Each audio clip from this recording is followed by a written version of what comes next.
diulang. Ya.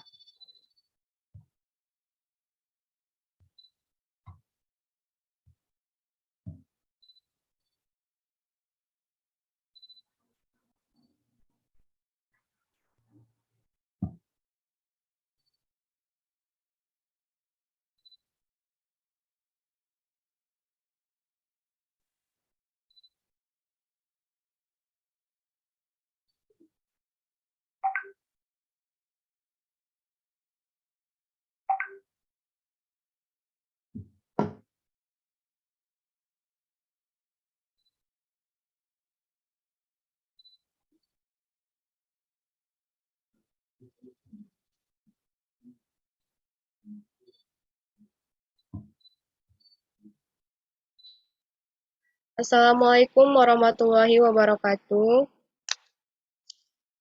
Waalaikumsalam warahmatullahi wabarakatuh. Pertama-tama marilah kita panjatkan puji dan syukur kehadirat Allah Subhanahu wa taala, di mana pada pagi hari ini kita masih diberikan nafas kehidupan sehingga kita dapat berkumpul di Zoom meeting seperti mana biasanya. Yang saya hormati Bapak Muhammad Fauzi Hasibuan SPD MPD selaku dosen bimbingan konseling, dan yang saya sayangi teman-teman sekalian. Adapun topik yang akan kami bahas pada pagi hari ini yaitu mengenai tentang jenis-jenis layanan bimbingan dan konseling. Perkenalkan, saya Sri Rezeki Padang sebagai moderator yang akan membimbing jalannya diskusi pada pagi hari ini. Adapun teman-teman kelompok saya yang akan ikut berperan pada presentasi ini yaitu Tiara Erlinda Sari sebagai penyaji pertama, Aulia Ramadhani Rambe sebagai penyaji kedua, Dea Lestari Purba sebagai penyaji ketiga. Baiklah teman-teman, langsung saja kita mulai ke sisi yang pertama dengan penyampaian penyajian materi pertama yang akan disampaikan oleh Tiara Erlinda. Kepada Saudari Tiara Erlinda, saya persilahkan. Baiklah, terima kasih kepada moderator sudah mengizinkan saya untuk membacakan materi.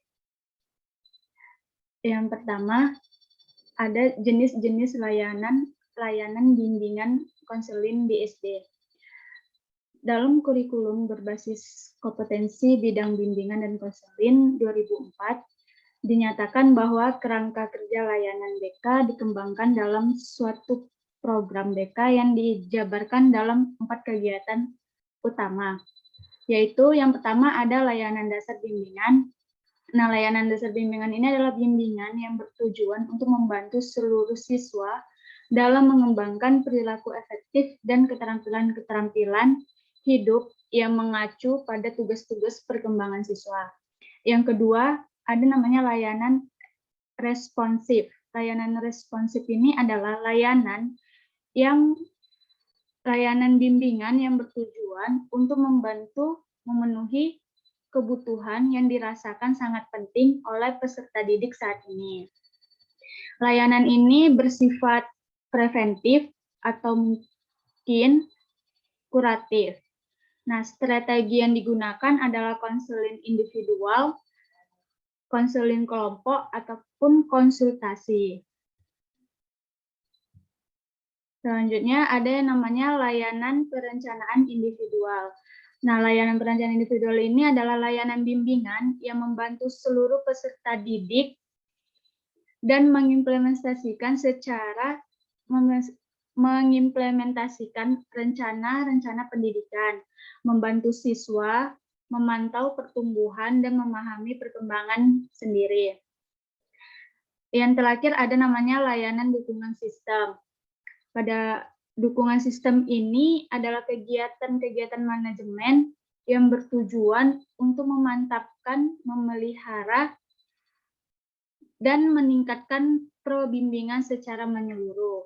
Hal ini dapat dilakukan melalui pengembangan profesionalitas, hubungan masyarakat dan staf, konsultasi dengan guru, staf ahli atau penasehat. Baiklah, selanjutnya saya kembalikan kepada moderator. Baik, terima kasih kepada pemateri pertama. Langsung saja untuk Aulia Ramadhani Rambe, saya persilahkan. Yang B, bidang-bidang dalam layanan bimbingan konseling di sekolah dasar. Secara umum tujuan dari diadakannya bimbingan dan konseling bagi siswa adalah mengungkap kekuatan, kelemahan, minat, dan bakat yang ada pada diri siswa sehingga mampu berkembang secara optimal. Bimbingan dan konseling juga berfungsi agar siswa mengenal lingkungan sehingga mampu bersosialisasi dengan lingkungannya, baik lingkungan keluarga maupun lingkungan masyarakat.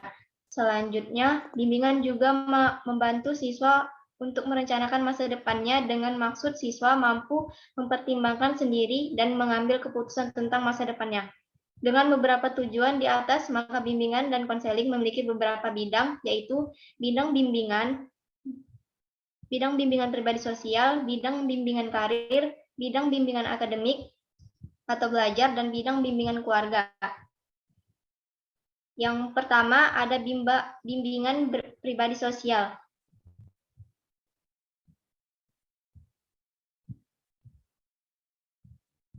Bimbingan pribadi sosial ialah membantu siswa dalam mengembangkan jati dirinya yang bertakwa kepada Tuhan Yang Maha Esa, mandiri, sehat jasmani dan rohani, serta mampu berhubungan dengan lingkungan sosial yang dilandasi dengan budi pekerti yang baik, memiliki tanggung jawab kemasyarakatan dan kenegaraan.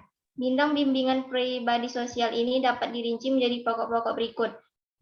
A. Pemantapan sikap dan kebiasaan serta pengembangan wawasan dalam beriman dan bertakwa kepada Tuhan Yang Maha Esa.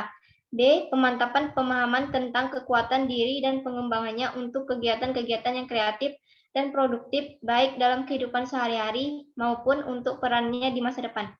Yang kedua, bimbingan karir. Bimbingan karir ialah bimbingan untuk membantu individu dalam perencanaan, pengembangan, dan penyelesaian masalah-masalah karir seperti pemahaman jabatan dan tugas-tugas kerja, pemahaman kondisi dan kemampuan diri, pemahaman kondisi, lingkungan, perencanaan dan pengembangan karir, penyesuaian pekerjaan, dan penyelesaian masalah karir yang dihadapi. Baiklah, saya kembalikan kepada moderator. Baik, terima kasih kepada penyaji kedua. Langsung saja kepada Saudari Dea Lestari Purba. Saya persilahkan.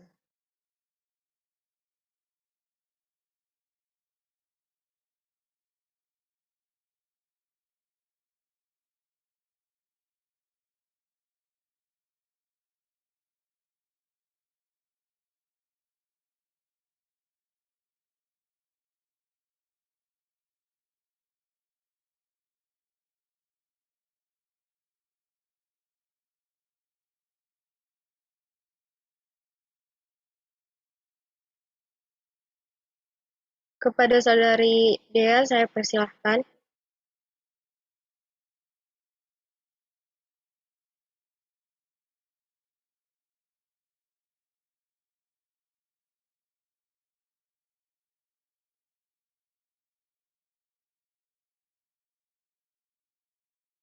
Enggak ada di Zoom dia.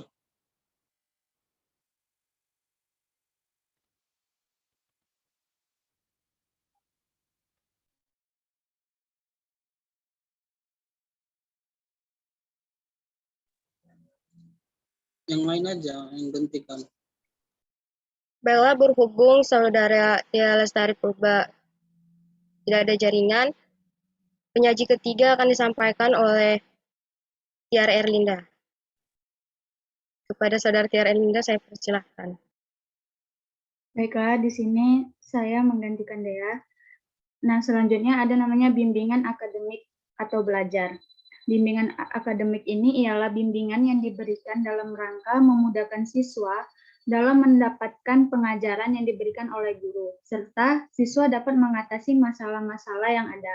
Dengan adanya bimbingan ini diharapkan siswa tidak salah menentukan program studi yang diambil dan materi yang akan dipelajari. Selanjutnya ada namanya bimbingan keluarga. Bimbingan keluarga ini adalah bimbingan yang diberikan individu khusus yang telah berkeluarga sehingga menjadi pimpinan dalam keluarga yang mampu menciptakan keharmonisan dan rasa aman bagi tiap-tiap anggota keluarga, dapat menciptakan dan menyesuaikan diri dengan norma-norma keluarga, serta berperan aktif dalam menciptakan keluarga yang bahagia.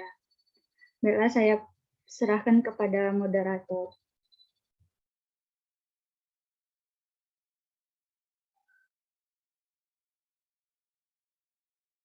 Baiklah, di sini kami akan membuka sesi tanya jawab, di mana sesi pertama kami buka dengan 3 pertanyaan.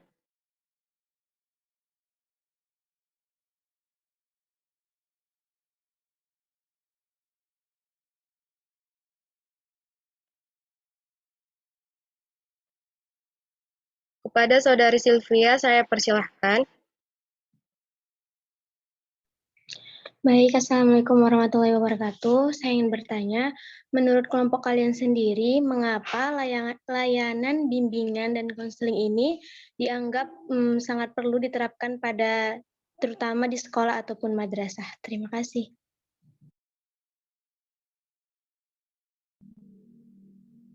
Kepada Saudara Novita, saya persilahkan. Baik, terima kasih. Nah, saya izin bertanya kepada kelompok 7. Nah, di bagian PPT kalian itu kan ada bagian layanan dasar bimbingan. Di dalam definisi itu tertera bahwa bimbingan tersebut bertujuan untuk membantu seluruh siswa dalam mengembangkan perilaku yang efektif dan keterampilan hidup. Nah, yang pertanyaan saya yaitu perilaku seperti apa yang dikembangkan siswa pada saat itu untuk mengacu pada perkembangan siswa. Terima kasih.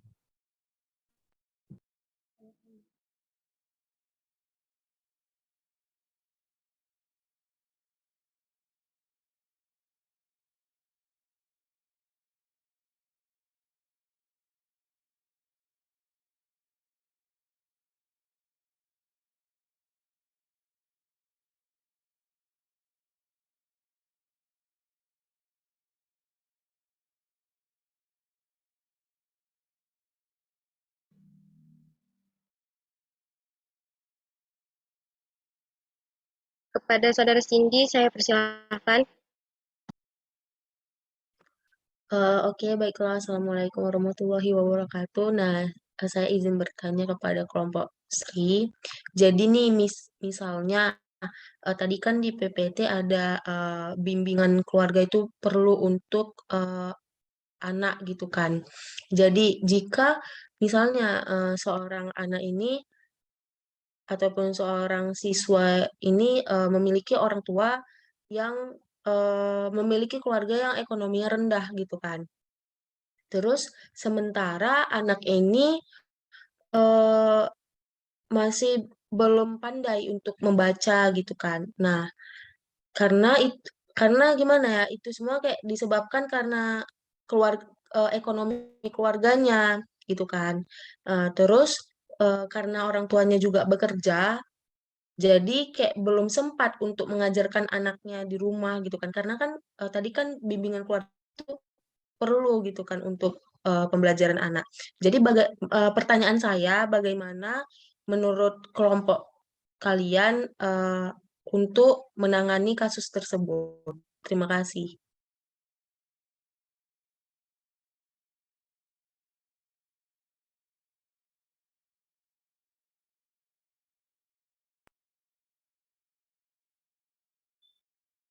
Baik, terima kasih kepada teman-teman yang sudah bertanya. Izinkan kami untuk menjawab pertanyaan-pertanyaan dari teman sekalian.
Baiklah, di sini saya akan menjawab pertanyaan dari Saudari Sylvia dengan pertanyaan, mengapa layanan bimbingan dan konseling dianggap perlu diterapkan terutama di sekolah dan madrasah? Karena pencegahan melalui fungsi ini, pelayanan bimbingan dan konseling dimasukkan untuk mencegah timbulnya masalah pada diri siswa sehingga mereka terhindar dari masalah yang dapat menghambat perkembangannya. Dan yang kedua yaitu pelayanan bimbingan dan konseling dilaksanakan dalam rangka memberikan pemahaman tentang diri atau siswa serta permasalahannya dan juga di lingkungan oleh pihak-pihak yang membantunya. Yang ketiga, seorang siswa dapat mengalami suatu permasalahan dan ia tidak dapat memecahkan sendiri lalu ia pergi ke pembimbing atau konselor, maka yang diharapkan oleh siswa yang bersangkutan adalah teratasinya masalah yang dihadapinya. Dan siswa dapat mengalami masalah yang dianggap berada dalam suatu kondisi atau keadaan yang tidak mengenakan sehingga perlu diangkat atau dikeluarkan dari kondisi ataupun keadaan tersebut. Apakah Saudara Sylvia dapat menerima jawaban dari kelompok kami? Baik, saya menerimanya. Terima kasih. Sama-sama.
Baik, di sini saya akan menjawab pertanyaan dari Novita.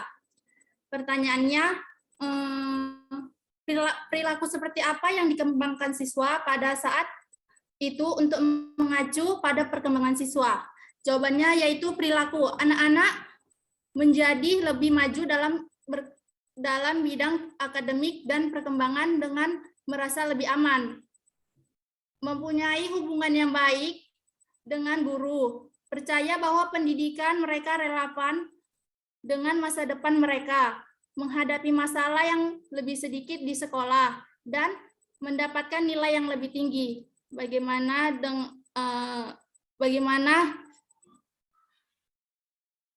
Apakah Novita dapat menerima jawaban saya?